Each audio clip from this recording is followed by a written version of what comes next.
అందరికీ నమస్కారం. నా పేరు కేంద్రని. నేను ఫస్ట్ ఇయర్ ఎంఎస్డబ్ల్యూ చదువుతున్నాను. నేను ఈరోజు మాట్లాడే సుస్థిర అభివృద్ధి లక్షణాలు 2030 అనేవి సాధించింది. ఇందులో 17 హాట్స్ 169 కాంగ్రెస్ కలవు.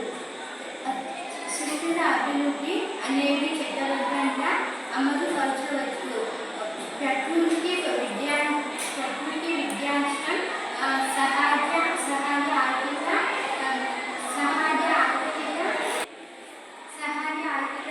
ఆర్థికంగా అభివృద్ధి ఉంటాయి.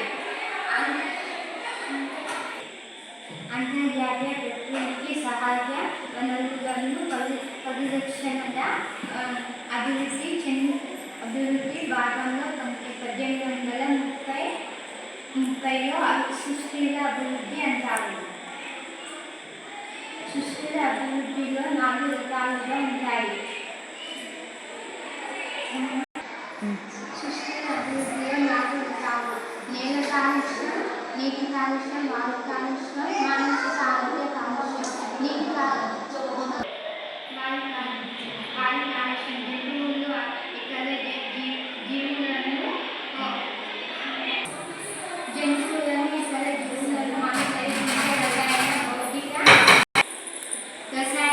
రసాయన భౌతిక లేక జీవ సంబంధమైన